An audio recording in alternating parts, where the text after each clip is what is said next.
anybody's listening and they take this, I hope they are. They'll succeed in the sense, if you do it for money and fame, you can't maintain it. Yeah. You can't, because it doesn't come quick, and if it does come quick, then you don't appreciate it. The money comes from something that you love, and you're right. I train at 4 in the morning. Why? Because I love it. I adapted and changed because I am who I am, and you're right.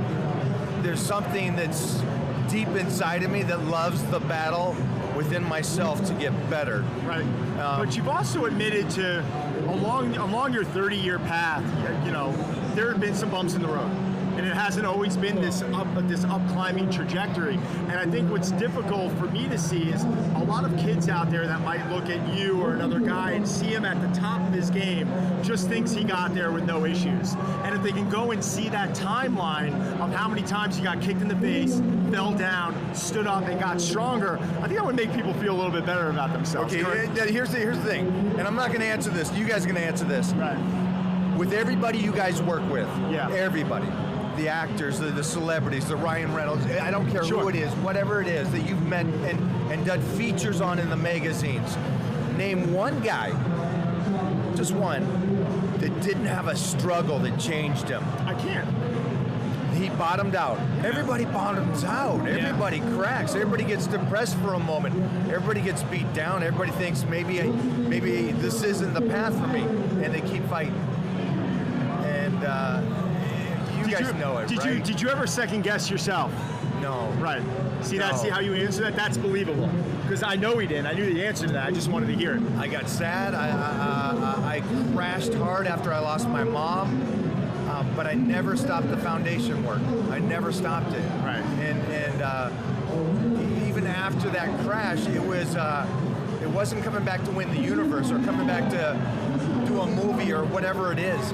It was to come back to because of the last name, to represent her. Being a big name in the fitness industry, it also comes with a lot of the internet's vitriol. A lot of people that are angry or jealous, and they want to tear you down. And I mean, you can't avoid it, but do you just let it roll off your back? Do you just try to stay away from it? Like, how do you deal with it? You know what? It crushed me early on, because I'm one of these guys that wants everybody to like me.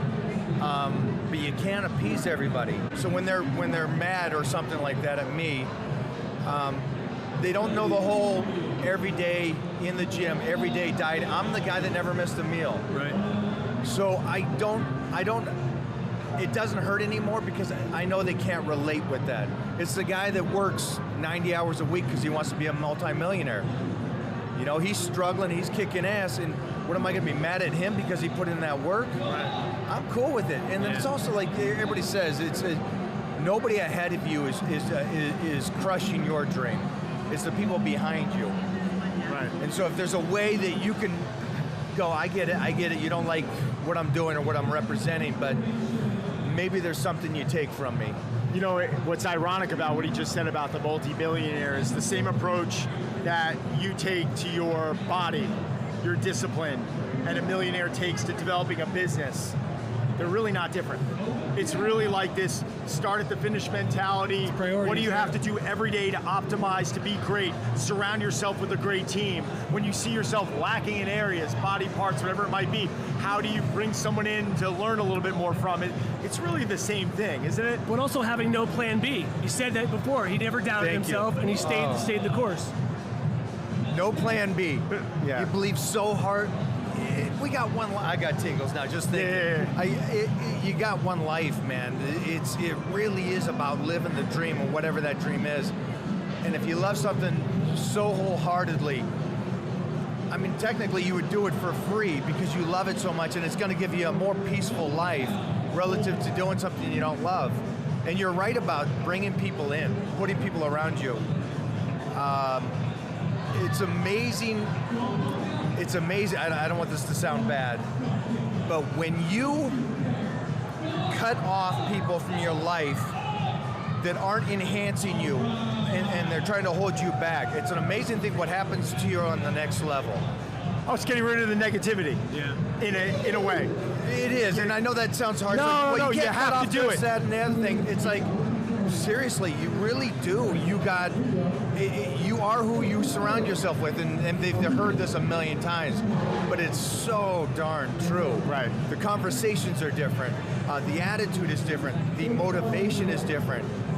You know me, I'm up at 3. Yeah. And I'm getting texts from guys like you and me and that are just pushing second level. And it's like, what are you sleeping in on me? What are you sleeping? No. Where are you? I'm over here giving a lecture up in Canada, where this guy's over there. And it's like, man, my circle of friends is pretty badass. Oh no, Mike will shoot me a message once in a while, and it'll just be like, dude, go kick some ass today. And you just kind of look at it and you're like, no, but it's the energy. Right, It's just like, wow, this is great. Wow, we need more of this in the industry. Yeah. A new dad. I think your son was just seen over there squatting 135 at 6 months old. I think Titan's over there right now getting it done. And I saw the kid moving on a video the other day, and I was like, oh my God, 6-month-old kid should not be moving like that. So he's 34 inches, they measured him at, and he's 31 pounds at 6 months old. Damn. Dude. Now my girl Mona, who's the former editor-in-chief of Muscle and Fitness Hers, and Miss Universe, has some 7-footers in the family. Oh yeah. Oh, so I'm hoping. I can't wait. I'm hoping. I can't wait. So that whole genetic thing goes into play here? Oh yeah. No, it'll be nice. You also work. You can find your workouts on the FitPlan app, right? Yeah, I got. What I did is I made 4 different workout plans for people, and what's great about this is it's the community.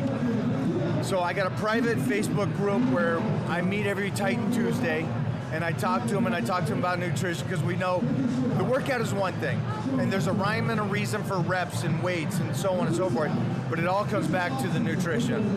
And I've seen you guys talk about nutrition and stuff, and at some point I'm going to get out to New York and we're going to sit down for a couple hours and just kind of go over philosophy on that. I would love it. And I've actually done Mike's programs before for one of my first preps. Got me in one of the best shape I've ever been in. So Mike, I wish we had more time, but if people want to find you and they want to find Mike O'Hearn, Google it, you'll find my websites, you'll be able to get a hold of me there. But more than anything, don't worry about my promotions. Think about passion. Yeah. Think about finding that passion, and I want to get in shape kind of thing. Just separate yourself from everybody else and find that real deep passion, and you guys will stay with it. Health and food, and it will enhance everybody. But real quick before I go, thank you for the comments about the baby and Titan. I'm a new dad, and it is a different world, and man, I was missing a lot through this life, man. I was not going to have a child. Really? No, I come from 10, so I'm very selfish. You know, I want my time now, and I did it, and it was the greatest thing I ever done. Well, it only gets better, man. It always gets. Well, listen, guys. One of my favorite guys ever in the industry, Mike O'Hearn. Mike, thanks for your time. Thanks for everything, man. Really love you. Meet you face to face.